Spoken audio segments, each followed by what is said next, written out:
Hello everyone, and welcome back to Walcott Fine Art. Today in this video I am going to talk about palette knives and painting knives, and this was a video that was requested by a viewer, so I thought it would make a great subject to talk about. So let's take a look at some of these knives. So painting knives and palette knives are basically, they have three basic uses. And the first use, of course, is that you can actually paint with them. Apply paint to a canvas or a board or whatever you're working on. The second use they have is to mix paint, so you can use them to mix paint rather than your brush if you want. And then the third use, of course, is to scrape down your palette and get rid of paint when you're done painting, or save it for later. So the most basic kind of palette knife there is this type, or painting knife. You could use the terms interchangeably. And what I have here is a T2 Creative Mark and a 1011 Utrecht knife. Now this is probably closer to a T3 size, because as the T number goes up, they get bigger.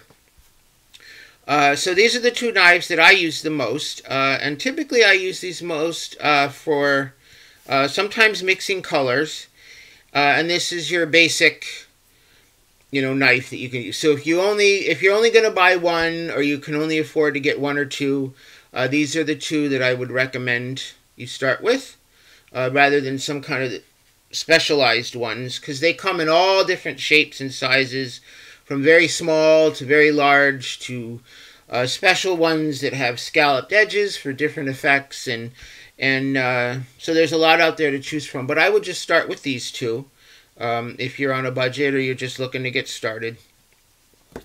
So you can use these to just mix paint, like this.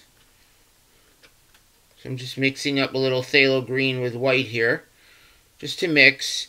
And then now you could either come back in with a brush and then paint with the brush, or you could, paint with the knife, and put paint blobs down. And this is great, especially if you're a painter that likes to work thick, and have a lot of texture in your paintings. Painting knives are great for that purpose. And the other thing you can do is, I use these a lot in my still life painting if I'm painting stems and leaves. So if you spread it out thin like this and then take a little on the edge of your knife, you can use that to paint like a stem on a bunch of grapes, or a branch or something like that. So I don't know how well that shows up in the video, but you can get the basic idea that it helps you put down these thin sort of branch-like lines that then have texture on it, so it looks like bark and stuff like that. So that's what these are really good for. You can use them to paint leaves, like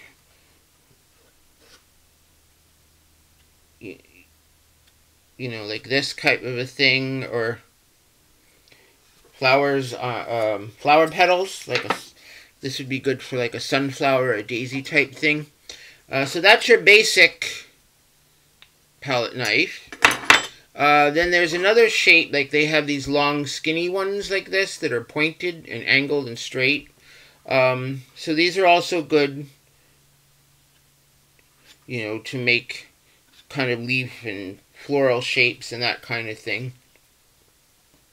But the ones with the rounded tips are less likely to dig into your palette, so you have to be a little bit careful with these pointy ones. But these come in handy, too, because they have that long straight edge that can be used for effects. Now your larger ones, like these, and you'll notice all of these, like these are more for scraping down a palette. This one is, you could be used for painting or kind of troweling on thick paint. This one definitely would just be more for like scraping down a palette. It almost looks like a thing that you ice a cake with, which is kind of funny. But this one I just use mainly for scraping down my palette at the end of the workday, and to get rid of the excess paint. But the thing you'll notice with all of these is they all have the offset neck so that the blade of the knife is lower down than the handle. So that allows you to, get close to the canvas without your knuckles hitting the surface or whatever, or and these are pretty flexible too. So, they have some flex to them so that you can paint from, up here and get different effects by the way you manipulate the knife. So you can get, like a large mark like that or a very small one like that by just bending the blade. So, now there's another kind of knife like this one where the blade is flat and very straight and there's no offset. So this is also good for scraping down your palette, but it's also good for making like very large, like flat areas. So if you wanted to like cover an area very quickly like this is the knife that Bob Ross uses to paint his mountains, but they make this same shape and size in lots of different brands of painting knives. And again, you can get small ones and you can get really big ones. But this is also useful for certain effects. Just like the other one, it can be used for doing branches, with that kind of a thing.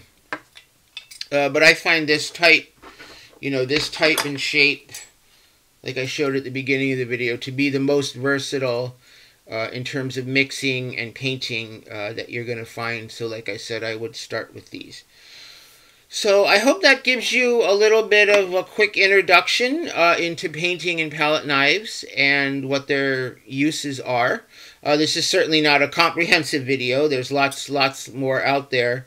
I could spend hours on all the different knives, but that's not really necessary. So like I said, if you're just starting out and you want to get a painting knife, I would go with these two or one of these two. It's the T2 from Creative Mark, and then this is, like I said, the 1011 from Utrecht, but the T3 in Creative Mark would also be the same size as this one. So anyway, I hope that you found this video informative, and I will see you next time. Take care. Thanks so much for watching. Go ahead and click on that subscribe button so you won't miss the next video. And why not spread the joy? Be sure to share my videos on your favorite social media. Don't forget to head on over to my website, walcottfineart.com, where you can see my art, read my blog, or when you join my newsletter list, you can win free art. Every month, I'll choose a lucky winner from my email list, and that person will receive a mini original oil painting. There's a chance to win every month, so be sure to sign up today so you don't miss out. Plus, you'll get my fun newsletter. See you next time!